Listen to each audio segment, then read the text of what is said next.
Bonjour à tous, j'espère que vous allez bien. Donc comme promis, on se retrouve pour un petit exercice consécutif au cours qu'on a vu cette semaine sur les équilibres liquide-vapeur des mélanges binaires. Donc cet exercice sera consacré à ce qu'on appelle le théorème des moments.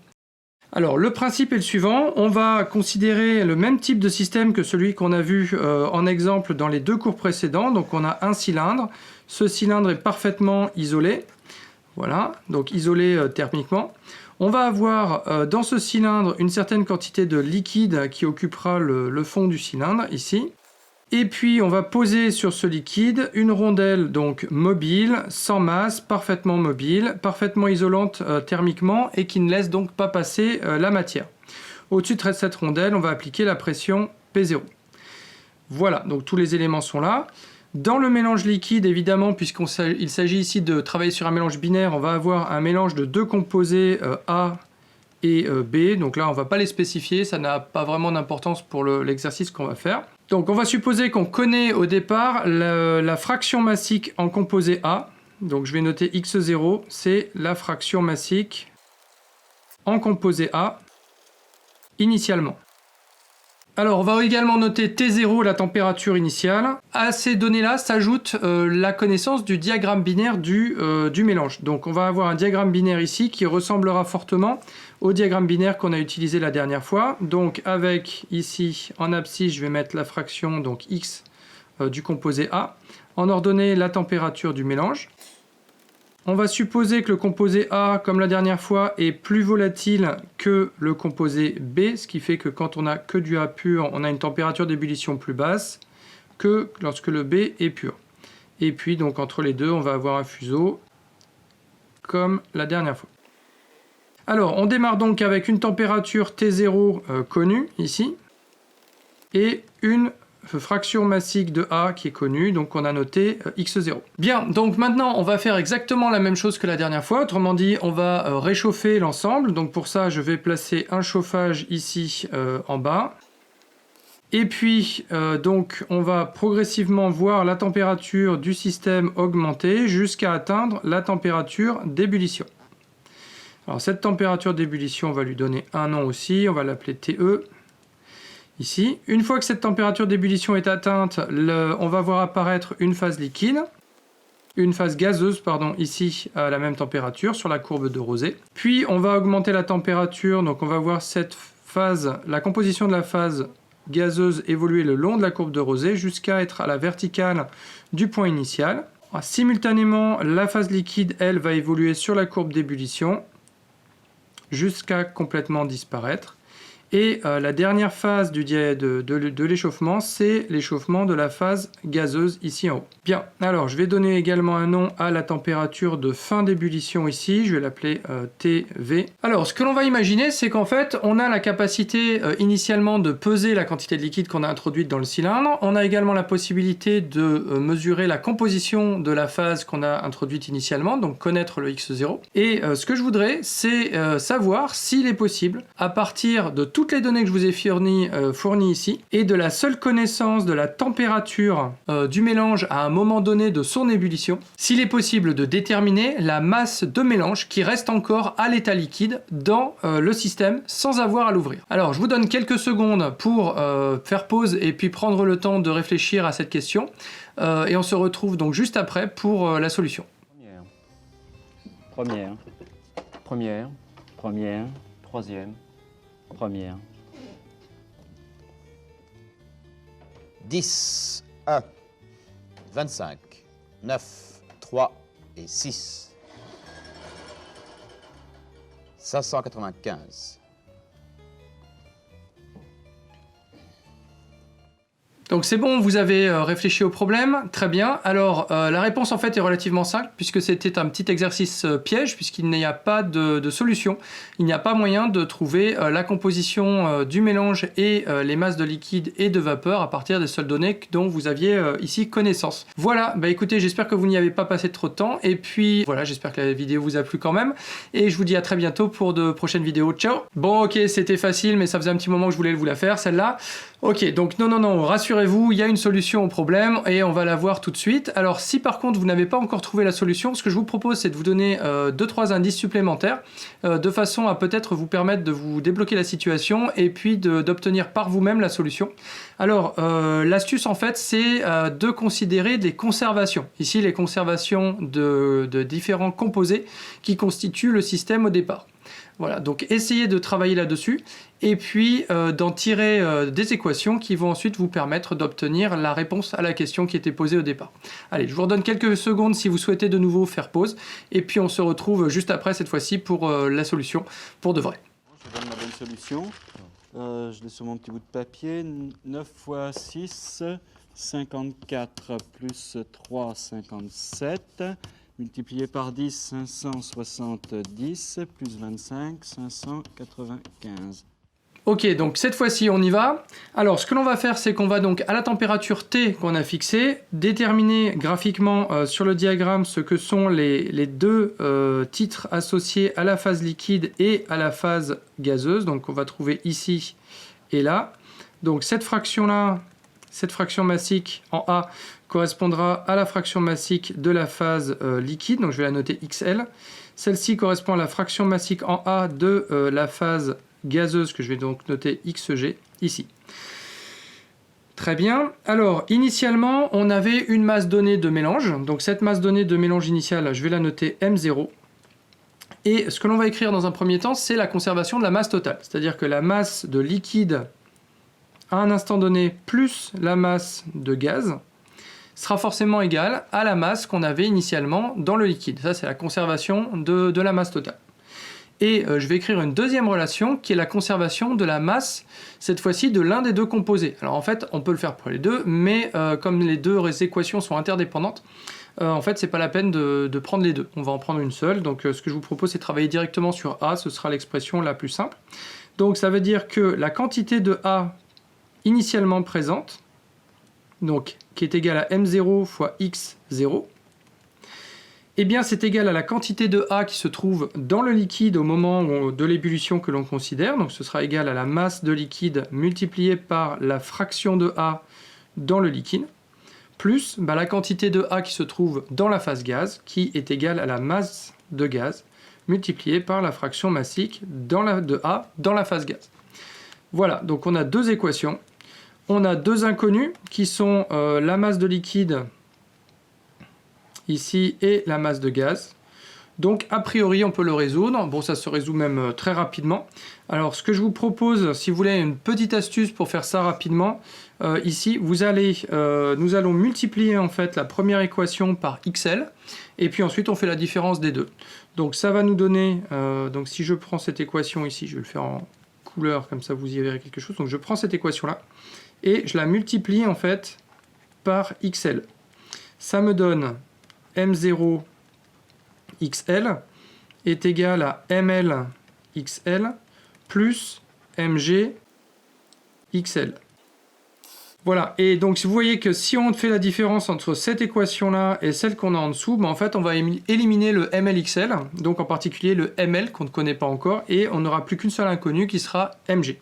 Donc du coup, en faisant la différence des deux, on va obtenir une équation qui sera, alors je factorise directement, M0 facteur de X0 moins XL est égal à, alors le MLXL moins MLXL, lui s'élimine, et puis il nous reste MG facteur de XG moins XL.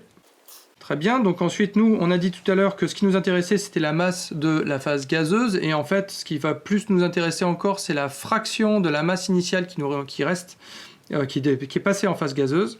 Donc ce qu'on va calculer c'est en fait Mg sur M0, donc qui est la fraction de la masse initiale qui est passée en phase gazeuse, et ça, eh bien, on voit ici que ça va être égal à X0 moins XL sur XG moins XL. Alors vous pouvez faire exactement la même chose avec cette fois-ci XG, c'est-à-dire qu'on va éliminer le MG XG, et si vous faites ça, eh bien, vous obtenez de manière similaire que ML sur M0 est égal à X0 moins XG sur XL moins XG. Voilà, donc ce sont les deux relations auxquelles on voulait aboutir. Donc on voit qu'en connaissant simplement la masse initiale et les fractions massiques, donc en composé A ici, au départ et à la température T que l'on considère, donc ces grandeurs-là, on les a directement via le diagramme binaire, eh bien on est capable de déterminer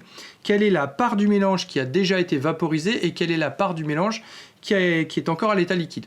Alors évidemment, comme on a également accès au XG et au XL, on est capable aussi de déterminer complètement quelle est la quantité de A en phase vapeur, la quantité de B en phase vapeur, la quantité de A en phase liquide, la quantité de B en phase liquide. Donc je vous propose à présent de mettre en œuvre cette stratégie dans un cas concret. Pour cela, nous allons dans un premier temps nous rendre sur le site internet de la DDBST. Donc c'est une banque de données qui est partiellement payante et partiellement gratuite sur laquelle vous pouvez récupérer des données relatives aux équilibres liquide-vapeur et puis d'autres données également.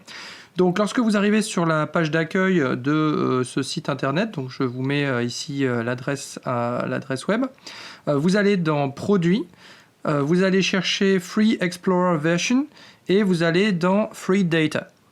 Une fois que vous avez sélectionné ce menu, vous arrivez sur cette page-ci et sur cette page, vous voyez qu'il y a un endroit où il est écrit Vapor Liquid Equilibria. Donc c'est là-dessus que vous cliquez et vous allez obtenir un accès à un certain nombre de données relatives à des équilibres liquide-vapeur pour des systèmes binaires variés et usuels. Donc là-dedans, on va sélectionner nous celui qui nous intéresse. Donc ici, on va s'intéresser au mélange eau-acétone. Donc on va récupérer les données du mélange eau-acétone. Donc les informations se présentent de cette façon-ci. Alors parfois et même souvent, je dirais, il y a plusieurs jeux de données qui sont disponibles. Donc à vous de sélectionner celui qui vous intéresse. Donc là, j'ai déjà mis à l'écran le jeu de données donc isobar à la pression de 101 325 pascal, qui est donc le jeu de données à pression atmosphérique. On va récupérer ce jeu de données et on va l'utiliser pour en extraire l'évolution du système en fonction de la température au cours de l'ébullition. Alors, petit point de détail, donc les données ici sont fournies en Kelvin pour la température et en fractions molaires pour le liquide et le gaz. Donc là, j'ai fait une petite conversion des données de façon à vous le présenter cette fois-ci sous forme de diagramme en fractions massiques. Il y a un petit calcul à faire. Je vous laisse retrouver comment on passe de la fraction molaire à la fraction massique. Ça fait partie des choses qu'on avait traitées dans le cadre des cours de bilan de matière. Et puis en ordonnée, j'ai reporté cette fois-ci la température en degrés Celsius de façon à avoir quelque chose qui soit un petit peu plus parlant d'un point de vue pratique. Alors, on va choisir de démarrer avec un mélange dont la composition est moitié acétone, moitié eau, donc en masse. Autrement dit, on va se trouver ici. Donc avec un X0 de 0,5. On va chauffer le mélange jusqu'à ébullition. Donc là, l'ébullition se produit à 63 degrés Celsius. On a une phase gazeuse qui apparaît autour d'une fraction de 0,93 à peu près. Ensuite, le mélange va poursuivre son ébullition en suivant les courbes de rosée et les courbes d'ébullition jusqu'à une température de 92 degrés Celsius. Et puis ensuite, donc, on pourra chauffer la vapeur. Alors, nous, on va chercher ce qui se passe lorsqu'on a atteint la température de 80 degrés Celsius, autrement dit la température qui se trouve ici un petit peu au milieu. Alors, on voit que le liquide, a priori, aura une composition qui sera de 0,11, autrement dit, il y aura 11% d'acétone dans le liquide à ce moment-là, et on aura 78% d'acétone dans la phase gaz au même moment. Bien, on va appliquer le théorème des moments que l'on vient juste de voir pour déterminer les quantités de liquide et de gaz qui sont présents à ce moment-là. Donc j'ai représenté ici sur le schéma les grandeurs qui vont nous permettre de faire ce calcul. Donc la différence XG moins XL qui est de 0,67. La différence X0 moins XL qui est de 0,39 qui va permettre de déterminer la quantité de gaz. Et la différence XG moins X0 qui est de 0,28 qui va permettre de déterminer la quantité de liquide. Donc on peut utiliser ces deux grandeurs comme je vous l'ai indiqué un petit peu avant. Et puis on voit que la masse de liquide correspond à 42% de la masse de départ. Et la masse de gaz à ce moment-là est de 58% de la masse de départ.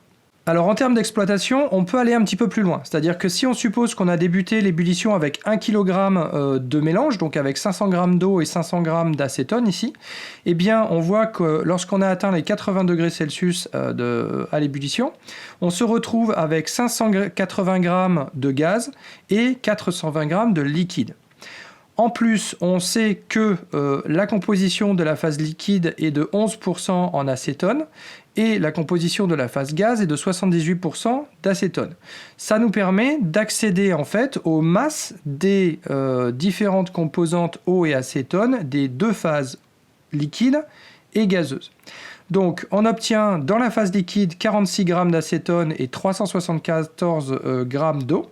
Dans la phase gazeuse, on a 452 g d'acétone et 128 g d'eau. Et ce que l'on voit ici, ce qui est intéressant, alors oui, petit point de détail sur les valeurs numériques, hein, j'ai des arrondis qui se sont propagés, donc peut-être que si vous refaites les calculs par vous-même, vous aurez quelques grammes d'écart, c'est pas l'important ici.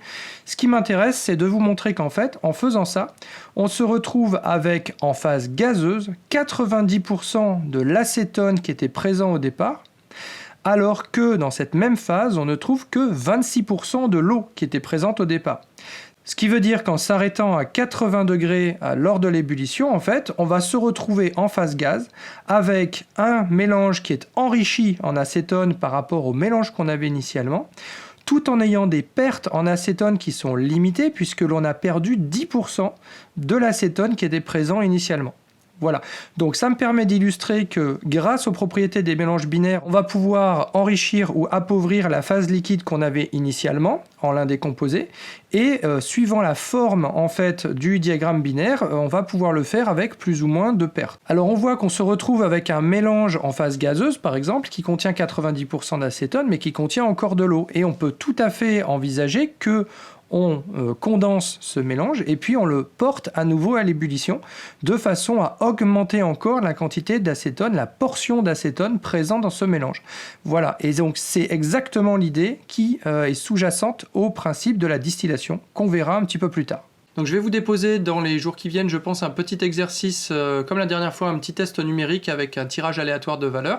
Et puis, ce sera à vous, en fait, d'appliquer ces formules-là de manière numérique dans le cas que je vous proposerai sur Moodle. Voilà, donc c'est tout pour l'exercice d'aujourd'hui. J'espère que cette vidéo vous a plu.